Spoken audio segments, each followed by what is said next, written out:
This is by far the best phone mount on the market.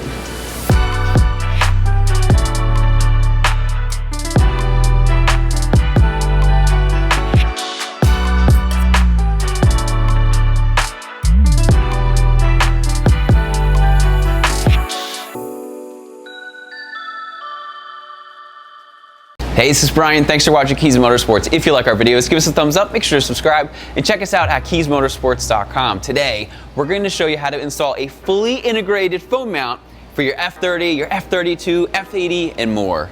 Now, the phone mount that we're going to be installing today is produced by Renline, and we're going to have all of the information on this product down in the description. And as I mentioned before, it fits flush with the car like it's supposed to be there from the factory. Now, once we get it installed, you'll see more, but right now, I just had one of those ones that were on the vent. We bought this car and we drove it 14 hours home, and we wanted to use Waze for our navigation, and it works, but it's a pain in the butt, and sometimes it falls out, and I didn't want to put any other sticky residue or anything on here. So what I really like about this is it's going to use 2 of the screws that hold the head unit in place to hold my phone as well. So let's get started.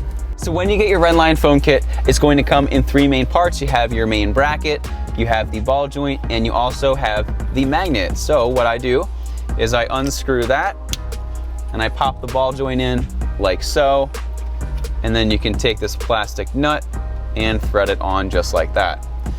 Then what you're going to do is you're going to remove this little bolt from the back,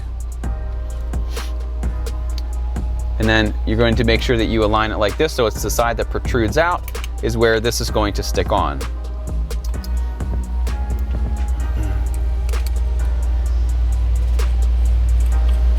Then with an Allen key, you can tighten up that tiny little bolt.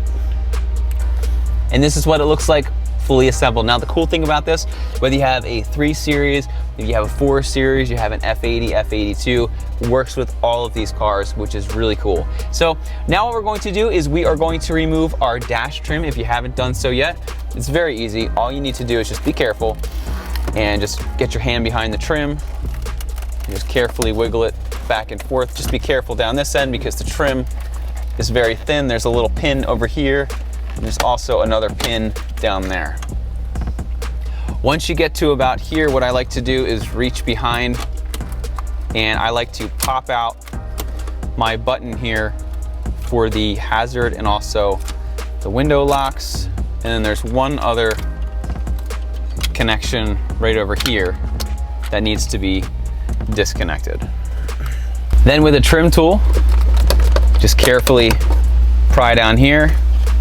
There are 2 little tabs that keep this in place, and really we don't need it to go anywhere, so I'm just going to set it down right there.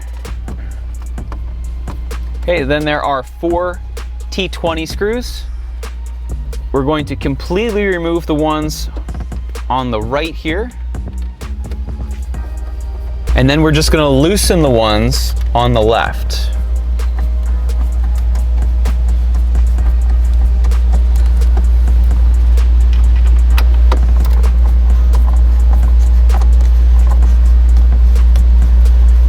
Okay. Then we're going to take our Renline phone mount. We're going to slide it behind just like that. The thing that I like most about this phone mount is it uses the existing screws from the faceplate to hold it into place. We'll take our screws and we'll put that one back in, and then this one down here. Okay, then we'll just retighten all of these. And just snug them up. You don't want to go too tight because this is plastic. All right, then once you've done that, you take this little bottom tray. It has these little hooks on it. You hook it on the leather, and then that'll clip into place like so. And you take your dash trim. We're going to take the 1 wire, and we're going to route this through this little hole here.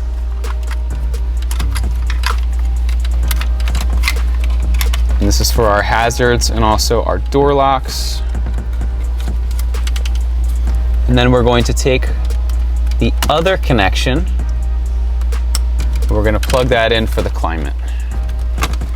Once you've done that, line everything up, make sure that these two pins are good, and then all you need to do is just gently press it in place. You never want to force it, just in case something isn't completely in line, but everything looks really good.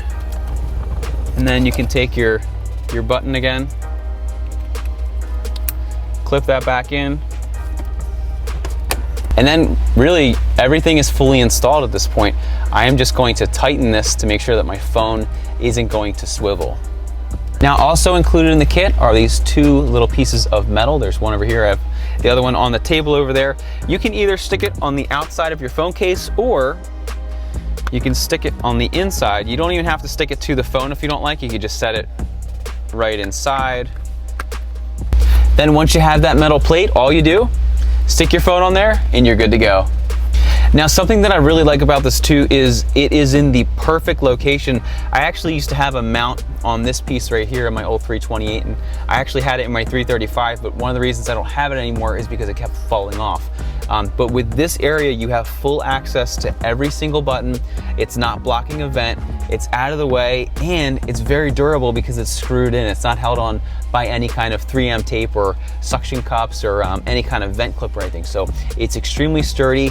The other thing is it's very aesthetically pleasing. It looks like it's a piece that BMW put in the car. It doesn't look like something aftermarket. Now, one thing that I was very hesitant of when I first got this case was putting a piece of metal in my phone, because I like to use wireless charging where you put your phone down.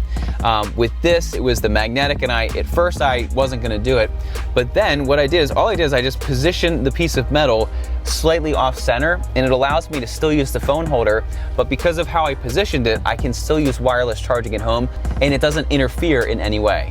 Now, if you're interested in any of the parts or the tools that we used in today's video, be sure to see the links down in the description. Once again, my name is Brian. Thanks for watching Kies Motorsports. If you like our videos, give us a thumbs up, make sure to subscribe, and check us out at KiesMotorsports.com for all of your BMW retrofit, performance, and aesthetic needs. Once again, my name is Brian. Thanks for watching, and have a great day.